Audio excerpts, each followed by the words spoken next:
So, how can we upgrade the way we move people and things? I tell you a story.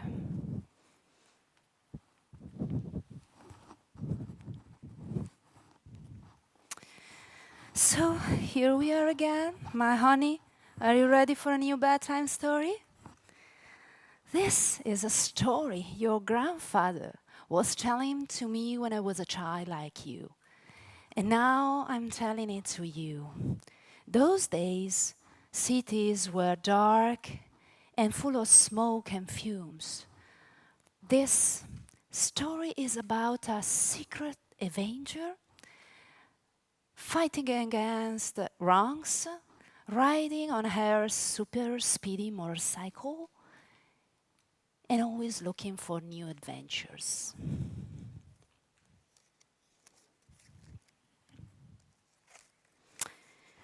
Once upon a time, there was a giant city called Carbonopolis. It was dark and gloomy because it was surrounded by fumes from the factories and vehicles, spreading poisonous smog into the air. So desperate did people become that the guardians of the city placed ugly robot guards on every road leading out of Carbonopolis. People were trapped and could leave only with special permits. In time, the people became resigned to their fate.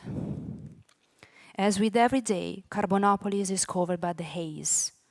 But our heroine feels that today will be different, for she has just awakened to the brilliant sound of an insistent voice, a siren call.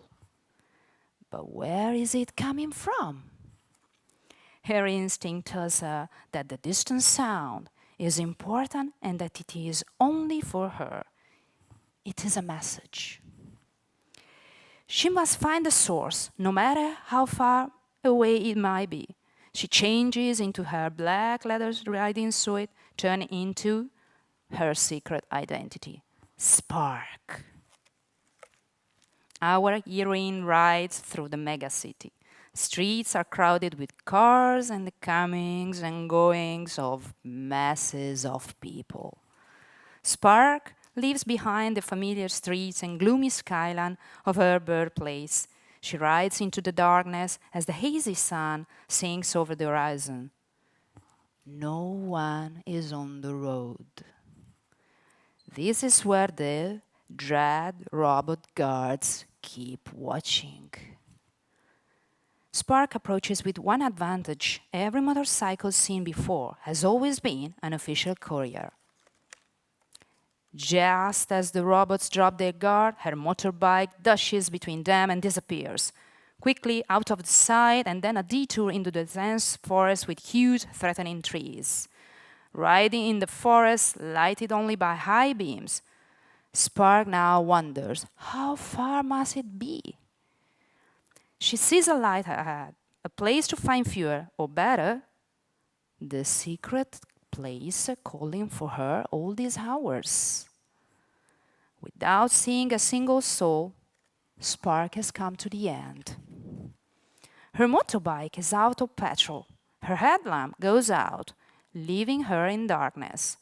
Everything still and completely silent around her. Then she's blinded by an intense light.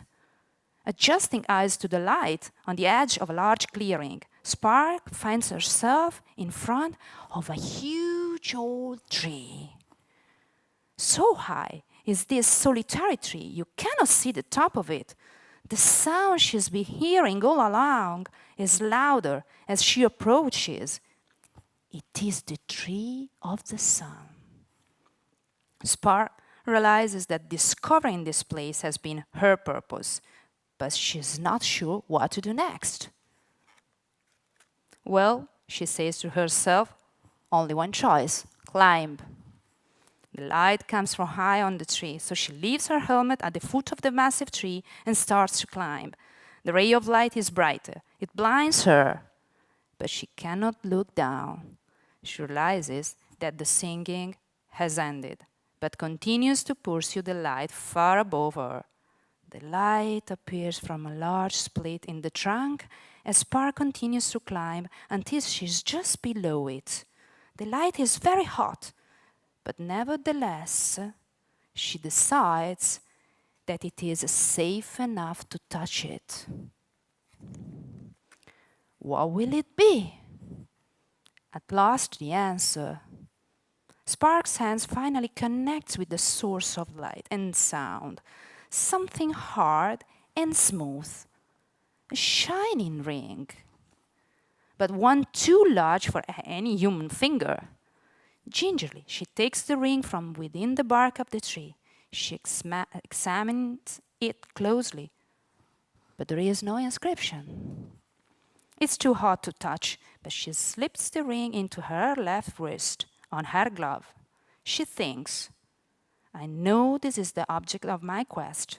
It is a ring of power. This is clear.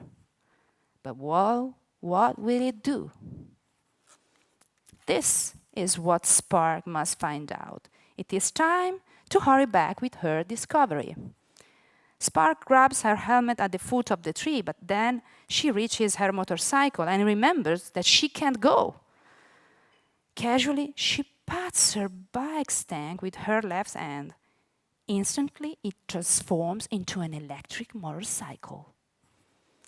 The ride back home is much easier than Spark could ever have expected. The dark robot guards do not even hear her motorcycle until it is too late to stop her, and then she's already back into the city. A noisy bus spews dense smoke into her path. She's blinded at once. To make sure she doesn't crash into it, she reaches out with her left hand. A wave and away. The bulging gray bus now is clean. Dust and smoke are gone. Passengers can't believe it. They can see out of the windows. They can hear each other to speak. Even the bus driver cracks a broad smile. Was it that rider? Wave to her.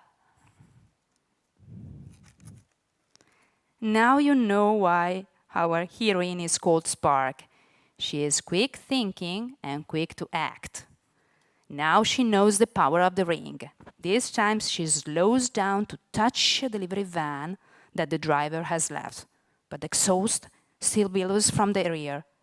But not for long. Almost home, Spark positions herself to touch a car as her last act before the sun rises. It too transforms into an electric vehicle. Quiet, clean, and above all, the dense smoke coming from it has gone just as quickly. It is time to turn in. Spark has finally returned. She's very, very tired of the adventure just ended, but still excited.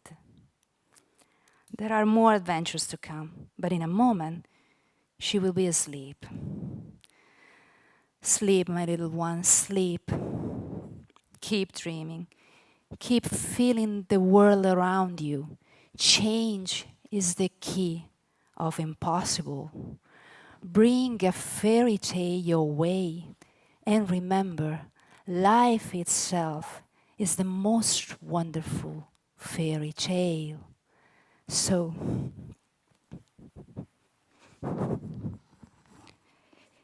if you're asking me how we can upgrade the way we move people and things, I tell you, upgrade the way children think, and they will upgrade the world. Thank you.